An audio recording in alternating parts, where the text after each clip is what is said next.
un Français en Chine, un francés en China.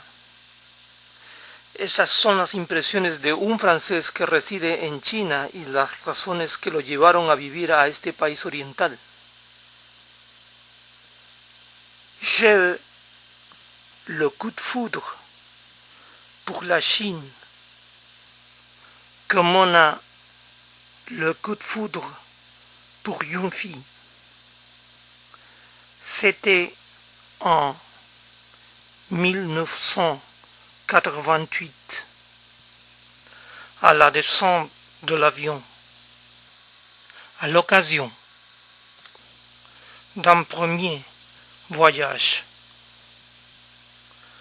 À la seconde où mes pieds ont touché le tarmac, toutes mes interrogations liées au bonheur ont trouvé une réponse spontanée. Le bonheur, c'est d'être ici. À cet instant précis, j'ai su qu'un jour, je viendrai y vivre. Ce qu'il faut que vous sachiez sur moi, c'est que j'étais venu pour ça. Je suis venu pour cette atmosphère dans les rues. Je suis venu pour ces couleurs. Je suis venu pour le sourire des hommes. Je suis venu pour la lumière de la nuit, pour l'assourdissant trafic constant, pour cette population de fourmilières, partout, tout le temps.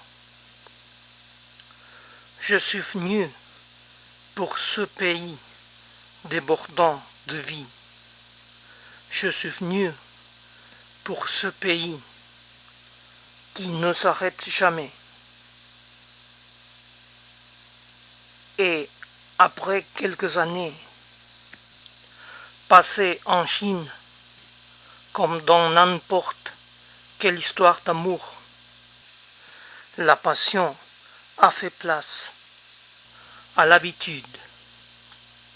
Je suis parti à la recherche de la différence et je suis resté pour aboutir la compréhension de moi-même.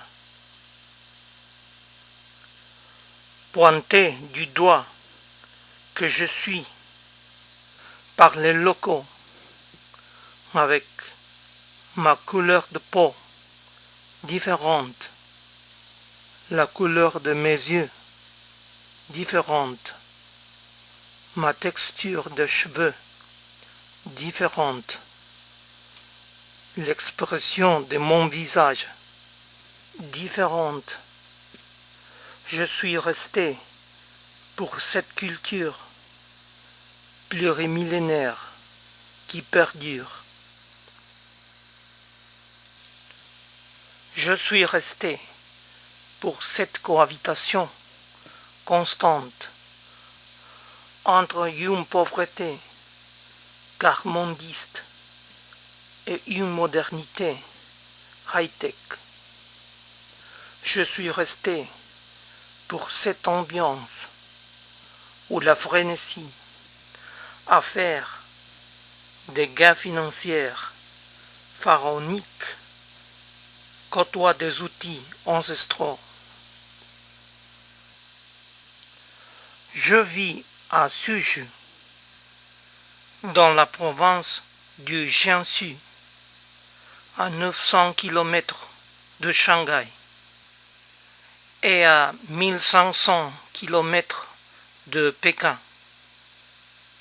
Mon nom chinois, c'est Kelly. Depuis l'été 2005, je vis avec Kylie, que j'épousai en septembre 2009. ¿Le jeu vidéo violent est-il mauvais? ¿El juego de video violento es malo? Dos opiniones diversas en cuanto a la influencia que tienen los juegos de video en las personas, especialmente los jóvenes. Est-ce que l'acte du terrorisme est causé par les jeux vidéo? Et est-ce que la guerre est causée par les jeux vidéo? Et tous les problèmes mondiaux, et toutes les tueries, et bref, tout ce qui est, soi-disant, causé par les jeux vidéo n'est rien comparé aux problèmes mondiaux. Moi-même, je joue plusieurs heures par jour aux jeux vidéo, mais pas jusqu'à jouer 12 heures de suite au même jeu. Ces cas spéciaux qui sont nos lives vont-ils assassiner pour autant une centaine de personnes? Je ne crois pas. Une personne est mentalement apte à faire la différence entre la violence virtuelle et réelle. Ceux qui sont influencés par les jeux vidéo n'ont pas nécessairement l'esprit faible, seulement que leur cerveau est plus sensible face à ce qu'ils voient dans les jeux vidéo. Vous saviez que les bulletins télévisés rendent les gens plus violents que les jeux vidéo?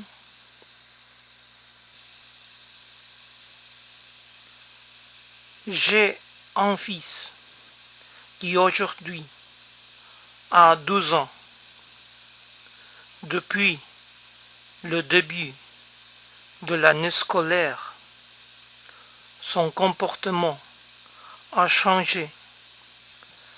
Il passait tout son temps libre à jouer sur sa console. Trop de temps au détriment de ses devoirs, de la famille et des loisirs. Lui, si gentil, est devenu violent à l'école, agressif, ne faisant plus ses devoirs.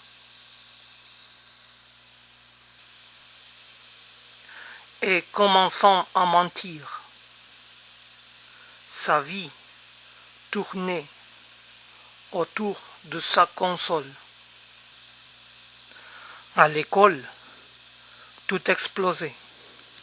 Violence, baisse catastrophique des notes, agressivité, non-participation. Il se renfermait sur lui-même. J'ai eu le tort de ne pas surveiller ces jeux qu'on lui offrait lors d'anniversaire, par exemple, ou qu'il s'achetait avec son argent de poche. Il a joué des jeux des plus violents et bien au-delà de l'âge autorisé. J'ai décidé de trier ces jeux. Je lui ai fait ramené lui-même au magasin contre des jeux de son âge. Résultat, très rapidement, il a retrouvé une vie normale. Non seulement il n'est plus agressif, mais a complètement changé à l'école. Il refait ses devoirs, participe aux cours. Il se fait des copains. Il sort beaucoup plus. Il est même redevenu câlin et devenu bavard, alors que à l'école on lui reprochait d'être trop renfermé. Il a retrouvé confiance en lui et tous ses profs disent qu'il s'est épanoui. Ma conclusion, je réalise que j'ai failli à mon rôle de mère en le laissant jouer ce qu'il voulait. Je n'ai pas réalisé qu'un simple jeu pouvait avoir une telle influence négative. Le jeu violent, je pense que chez certains enfants, ça peut être catastrophique. On n'en parle pas assez. Parents, méfiez-vous.